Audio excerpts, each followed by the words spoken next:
Welcome back. Thank you for staying with us. As I said, ABAC has been the theme in Port Moresby this week and last week with ABAC 2 here. And many senior, very senior business people representing the APEC economies. And our final interview is with Sir Rod Eddington. You probably have heard that name, ex-Cathay Pacific, now the chairman of JP Morgan, formerly a career with British Airways. And he is one of three ABAC personalities that are here in Port Moresby. He's no stranger to PNG. He's been here before, sits on the Swire board component in Australia.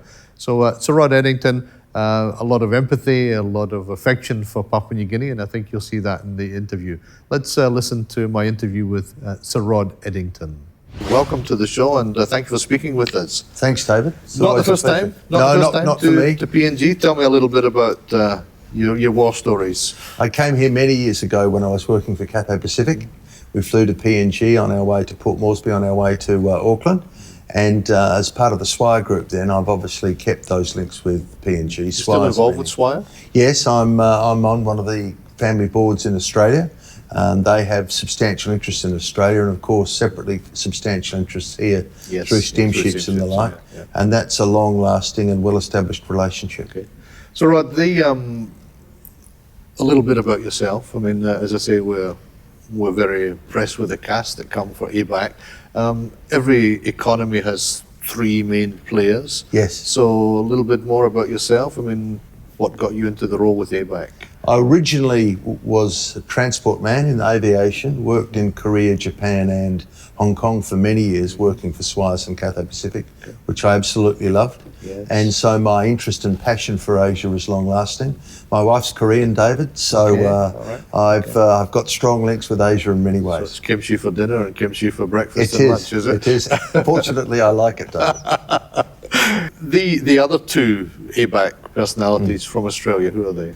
Well, Robert Milner, who's a terrific guy. Robert led one of the big law firms in Australia for many years, and more recently did the work for the business community for the G20, which was in Australia a year or so ago. And Tracy Fellows, whose strong background, she's the CEO of one of the big internet businesses in Australia and brings that dimension to the table. So it's a good mix. Mm-hmm. ABAC, I mean, many of our viewers are not, they hear about APEC 2018, they know this train is coming. What's ABAC? So ABAC really is a business council which advises the APEC leaders on business matters. We meet 4 times a year. Obviously the major meeting is the one towards the end of the year when the Prime Ministers and Presidents come as well. But our job is to make sure there's a strong business focus underpinning the APEC work. Okay. Is that something the leaders are gelling with? I mean, are you getting purchase with them? Can you talk to the Prime Minister of Australia, for example? Oh yes. Okay. The Australian government and most of the governments that I've seen in APEC take the APEC work seriously. Good. We're involved with the senior political leaders, including our Prime Minister, but also with the key officials. We love to tease you in Australia that in the last 3 years you've had more Prime Ministers than we've had. Correct. And people talk about instability here, and now you've got another election coming, I believe. So. Well, you've, I think, had 2 governments effectively in 14 years. And we've had 5 Prime Ministers in 5 years. How good is that? Yeah. I think you're ahead of us. You guys need to learn something from us. We can. So the political leaders listen to you for what the economies bring out. You can actually go and, so when you go back to Australia, you'll ring Malcolm Turnbull if he's not too busy with the election and getting ready for an election and a budget and say, here's some of the issues? Yes, we'll write to him and we'll speak to him and to the Trade Minister and the senior business ministers, business-related ministers, talk about the key things that are on our agenda and what we believe to be important and try and get their support for that. And historically, that support's always been there. Okay. What are some of the planks, I mean, in terms of what a country, an economy like PNG gets out of, what are some of the major planks that you guys are pushing?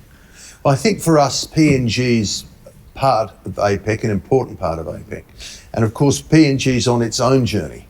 It's moving from effectively a rural economy to an extractive economy and to increasingly to a services economy as well. So that gives PNG a seat at our table. So as we talk about policy initiatives that are designed to help all of these industries move forward, PNG has a strong voice at that table. The other issue, I guess, which changed for us in the last 8 years has been in terms of communications, connectivity. I mean, it's vital really for business. And have you been pleasantly surprised by where we are now? I mean, 8 years ago you wouldn't have been, I know, but and in the early days when you came with Cathay Pacific, Yes, different world. there wasn't even a mobile phone then up there. So I'm not trying to show your age there, man. No, but you're right. You're right. Yeah. So I mean, is that connectivity an issue that we really need to be addressing? I think connectivity is everything. Physical connectivity, that basically is around your international gateways, your ports and your airports. And airports aren't just about people movement, they're about high value freight movement as well. Yes. And also telecommunication connectivity. Those connectivity issues are fundamental for any economy that wants to be successful. If you're not connected, you can't participate in the global economy. We spoke to Diane Wang earlier about the e-commerce summit, and I mean, she really is opening up opportunities for young Papua New Guinean entrepreneurs, and especially I think she had a bit of a focus on young female entrepreneurs. Yes. So that connectivity could bring wonderful gains for them. I think that's right. Back to SMEs. If SMEs are going to participate in the global economy, they absolutely must be connected. So for me, connectivity in a telecommunication sense isn't just about the big companies, because they'll get it right. They'll do it everywhere around the world. If you want to be connected, you've got to make sure your SMEs are in the play as well, because they need to be connected to their markets and their customers. You're an old airline man, so I mean, Port Moresby is a hub. I mean, you know, we see Nandi is a hub, and is that a reality? You think that the government's talking about it? Is that something that you think will fly? Will fly? You've got to have a good airport, not just here in Port Moresby, but you've got to have good airports in your key regional centres as well, particularly in a country like PNG, which is mountainous and the terrain can be really challenging. So you've got to have good transport infrastructure. That's road, that's rail, that's port, that's shipping.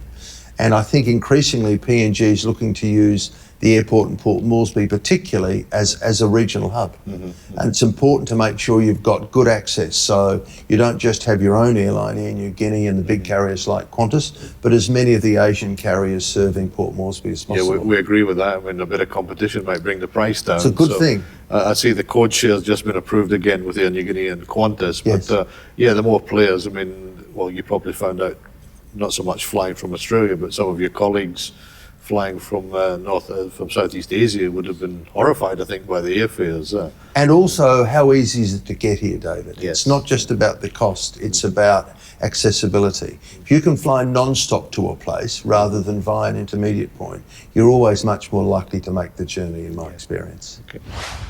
That's it from this week's edition of Business Plus PNG. I hope you've enjoyed our jaunt around the ABAC activities, the APEC Business Advisory Council, which was in town last week. And from the venue here at the International Convention Centre, a gift by the Chinese government to PNG, absolutely wonderful looking facilities, and the officials from the economies have been really, really impressed. So wherever you are on the mountains or on the coast watching Business Plus PNG in high definition television on TV1, we'll see you next week, same time, same channel, 7:15 Wednesday, Business Plus PNG. Don't miss it.